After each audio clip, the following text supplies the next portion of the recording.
अल्हम्दुलिल्लाहि रब्बिल आलमीन नहमदुहु रसूल करीम वल मेहदी माऊद अज़ीम अम्मा बाद फ़क़द क़ाल तबारक व तआला फ़िल कलामिल क़दीम वल फ़ुरक़ानिल अज़ीम फ़अऊज़ु बिल्लाहि समीउल अलीम मिनश शैतानिर रजीम बिस्मिल्लाहिर रहमानिर रहीम लअल्लकुम तत्तक़ून सदक़ल्लाहु अलियुल अज़ीम। मोहतरम नाज़रीन और बिरादरान क़ौम,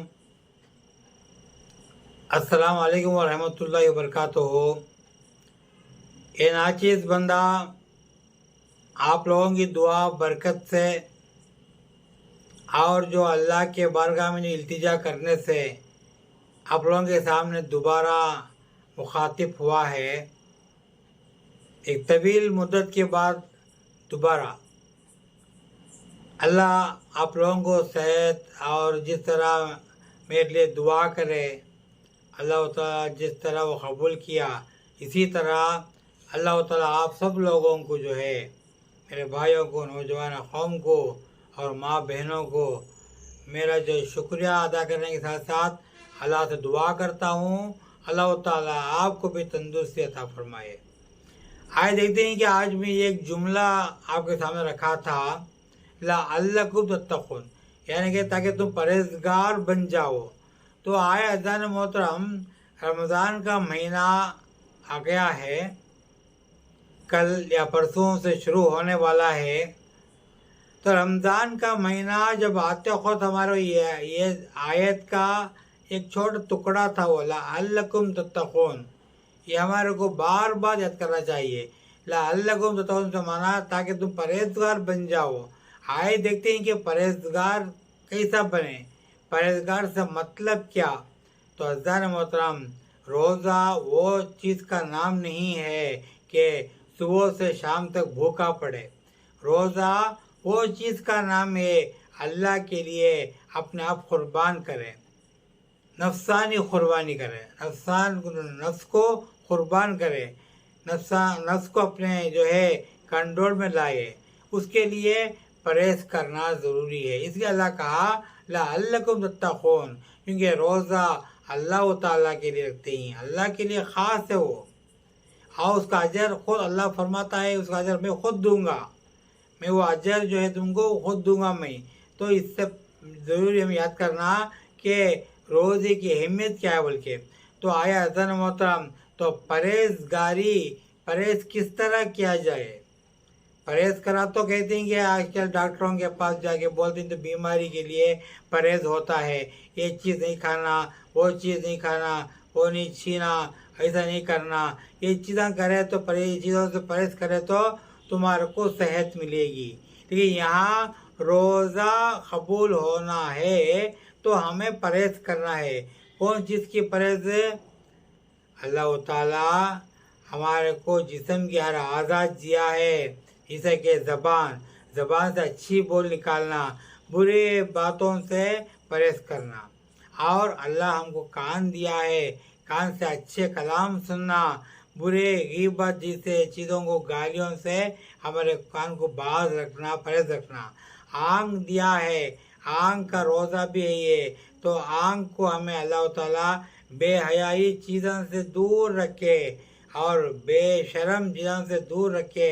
हमको आँखों को जो है तेरी जो है तजल्ली देखने की आरज़ू पैदा करने वाला रखना, ये चीज़ें परहेज़गारी का माना। हाथों का रोज़ा, दिमाग का रोज़ा और दिल का रोज़ा, इसका माना क्या है कि दिल और दिमाग का रोज़ा वो है, दिल और दिमाग को अल्लाह के लिए, अल्लाह की याद के लिए, कुरान की तिलावत के लिए हमें कर देना, सिवा बुरे ख़यालात, बुरे चीज़ों का, यानी कि हमारे अंदर जो पैदा करना, ये सही नहीं है।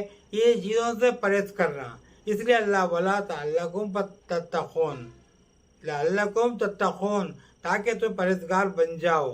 तो आइए देखते हैं हमें कि हमें रोज़ा रखते हैं, तो रोज़ा रखते हैं तो जो है कि हमें जो है आजकल के एतबार से रोज़ा गर्मी के मौसम में अक्सर आता है, तो वो सह लेना चाहिए, भूख प्यास को सहना, क्योंकि लअल्लकुम तत्तकून के तबार से वो ज़माने के रसूलुल्लाह सल्लल्लाहु अलैहि वसल्लम के सहाबियाँ और उसके बाद ताबईन और इमामुना मेहदी माऊद आपके खुलफा, ये जो हस्तियों का यानी कि फ़ख्र व फाक़े की ज़िंदगी याद करने के लिए अल्लाह हमको रोज़ा दिया है, ताकि तुम्हें सुबह से शाम तक जब भूखे रहते हो, फाक़े में गुजारते हो, हर की चीज़ होने के बावजूद भी तुम्हें जो खाते भी नहीं पीते भी नहीं, क्योंकि ये अल्लाह ने बोल दिया खाना पीना हराम है। और जो है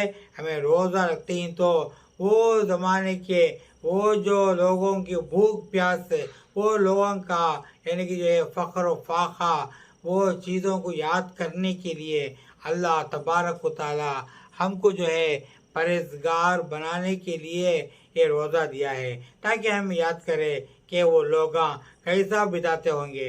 पहले ज़माने के बुजुर्गान दीन कई दिनों का फाक़ा, एक दो दिन नहीं, महीनों का और दिनों का जो है फाक़ा होता, लेकिन ऐसे फाक़े की हालत पे भी अल्लाह से कभी रोज़ वो इल्तिजा नहीं करे, या अल्लाह मुझे दे दे, या अल्लाह मुझे खाना दे दे, या अल्लाह मुझे फाक़े से दूर कर, या अल्लाह मेरा फाक़ा ख़त्म कर, नहीं करते। बस अल्लाह दिया फाक़ा उसके लिए है, सब्र करेंगे।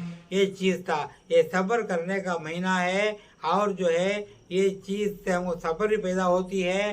दूसरा, वो ज़माने के जो है लोगों का, अल्लाह के वो जान निसार बंदों का फ़ख्र व फाक़ा भी हमारे को याद आता है।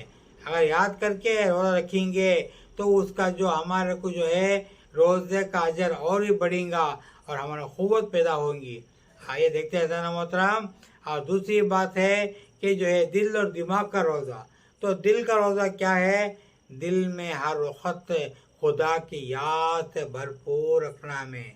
रोज़े में दो चीज़ों को याद रखो, एक ला इलाहा इल्लल्लाह, हर वक्त हमारे ज़बान में तर होना, ज़िक्रुल्लाह, एक लम्हा भी ज़िक्र से खाली नहीं जाना, और एक सांस भी बगैर ज़िक्रुल्लाह के नहीं निकलना।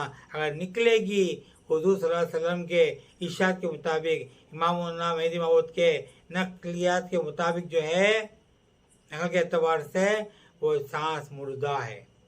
तो ज़िक्र से खाली नहीं रहना। ये ज़िक्र से खाली होता है वो दिल मरदूद होता है, मरदूद होता है। वो मरदूद दिल में दुनिया ही बसे रहेंगी, तो रोज़ा कहाँ से कबूल होगा? इसलिए ज़रा मोहतरम पता लगा अल्लकुम तत्तकून से माना दिल का रोज़ा, ताकि दिल को तुम्हें अल्लाह की याद में जो है यानी पुर कर दो। दिल को खुदा की याद में ज़िक्रुल्लाह में पुर कर दो तुम्हें, क्योंकि ज़िक्रुल्लाह का बहुत बड़ा जो है मुकाम है। एक मर्तबा मूसा कलीमुल्लाह अल्लाह से पूछे, या परवरदिगार आलम, मुझे तो ऐसा एक कलमा, ऐसी चीज़ दे जो तुझे मैं ज़्यादा में याद करता रहूँ, ज़्यादा में याद करता रहूँ। तो अल्लाह बोला, ऐ मूसा हर वक्त ला इलाहा इल्लल्लाह बोलता जा। तो मूसा कलीमुल्लाह बोले, या अल्लाह, ये तो आम लोगों का कलमा है, ये आम लोगों भी यही बोलते ही, लेकिन मेरे लिए ख़ास कलमा दे। तो अल्लाह ताला बोला, आए मूसा, तुझे नहीं मालूम ला इलाहा इल्लल्लाह का मुकाम क्या है? तरास की पलटे में, एक पलटे में जो है पूरी दुनिया को, माफिया को रख लो, पूरी दुनिया, ज़मीन आसमान की पूरी चीज़ों को रख लो, और एक पलटे में जो है ज़िक्रुल्लाह ला इलाहा इल्लल्लाह रख दो। लेकिन ला इलाहा इल्लल्लाह का पलटा जो है भारी पड़ेगा। इससे अंदाज़ा लगाओ ज़िक्रुल्लाह का मुकाम क्या है बोल के। तो अज़ान मोहतरम, तो ज़िक्रुल्लाह कहते होते हमें गुनाह नहीं करेंगे, ज़बान से और दिल से हमें जो है पाक रहेंगे, तो हमारा रोज़े में हमको परहेज़ करने का मौका मिलेगा। और ज़हीन का रोज़ा क्या है? ज़हीन का रोज़ा यहाँ तक वो भी जो है कुरान की तिलावत है, वो अल्लाह का कलाम को याद करना, अल्लाह का कलाम ज़्यादा तिलावत करने का महीना है ये रमज़ान का महीना। और औरतें, मेरे माँ बहनों, ज़्यादा पढ़ो, कुरान को ज़्यादा पढ़ो, दिन रात में कितना हो सके उतना कुरान पढ़ो। और हमें इबादतों में भी कुरान सुनते हैं, तरावी की नमाज में इंशाअल्लाह वो बात के मौके में बोलूँगा। अब जो कुरान की तिलावत करना बेहतर है, क्योंकि कुरान ऐसी एक चीज़ है, एक अल्टीमेट मिराकल है। वो अल्लाह अपने हबीब सल्लल्लाहु अलैहि वसल्लम को नाज़िल फरमाया, वो हमको अता फरमाया, तो कितनी बड़ी दौलत है वो। तो कुरान को पढ़ते रहना। एक मरतबा इमाम अबू हनीफा रहमतुल्लाह अलैह के ज़माने में चला हुआ एक वाक़या, एक बहुत बड़ा रईस था, पैसे वाला। उन्हें उसकी बेटी की शादी करने के लिए जो है बोला कि मैं मेरी बेटी की शादी को दुनिया के पूरे चीज़ा एक भी छोड़ूंगा नहीं, पूरे चीज़ों भी उसके जहेज रख दूंगा। अगर ना रखा तो मैं मेरी बीवी को तलाक दूंगा। तो बोल के जो उसकी बेटी के लिए पूरे चीज़ा जो बटोलता गया, दुनिया में कहाँ कहाँ कोने कोने में क्या क्या चीज़ें मोतबर मिलती की पूरे चीज़ ले लिया, लेकिन दुनिया के चीज़ा लेने उसके हाथ नहीं हुआ, वो हार गया। आखिरी में तरसने लगा, अरे मेरी बीवी को तलाक देना पड़ेगा। बड़े बड़े उलमाए के पूछा, मुफ्तियों के पास पूछा, तो फतवा मिला कि तुम्हारे बीवी को तलाक देना वाक़ई है। वादा पूरा करो, वादा तुम्हें अल्लाह से किए ही, तो वादा पूरा करो। ऐसी हाल में एक आदमी बोला, जाओ यहाँ पर बुजुर्ग हैं अबू हनीफा, बहुत बड़े हस्ती थे वो, तो आपके पास जाने के लिए बोले। तो सीधा वो रईस आदमी इमाम अबू हनीफा रहमतुल्लाह अलैह के पास जाता है, जाके पूरी कैफियत बयान करता है, तो मैं क्या करूँ, मेरी बीवी को क्या तलाक दूँ क्या। तो इमाम अबू हनीफा सोच के बोले कि जाओ कलाम मस्जिद को उठा के वो जहेज में रख दो, कलाम मस्जिद को उठा के वो जहेज में रख दो कि तुम्हें पूरे चीज़ें देने के बराबर हो जाएगा। उससे बढ़ के भी है, जो चीज़ दुनिया में कितनी है कि पूरे चीज़ों के बारे में भी अल्लाह कलाम में लिखा है। जो कलाम में नहीं है वो दुनिया में नहीं है। तो दुनिया में जो कुछ है वो पूरा कलाम में भी है। इसके कलाम रख दो तो तुम्हारी बीवी का तलाक है, तुम्हें वापस ले सकते हैं।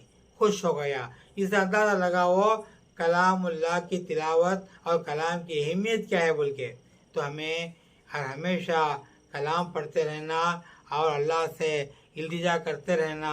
अल्लाह ताला अब जो करीब आने वाला रमज़ान का महीना हम सब के लिए जो है ऐसा हो जाए ताकि हमें परहेज़गारी के साथ रोज़ा रखे, तक़वे के साथ रोज़ा रखे। और अल्लाह ताला हम सबको, नौजवानों को और हमारे माँ बहनों को और पूरे बिरादर को अल्लाह ताला जो है सही तबा अर्दन करने के लिए और अर्दन की ताज़ीम तकरीम करने की तौफीक दे। और साथ ही साथ हमको जो है यानी पूरे रोज़े रखने की सेहत तंदुरुस्ती अता फरमा। व आखिर दावाना अल्हम्दुलिल्लाहि रब्बिल आलमीन।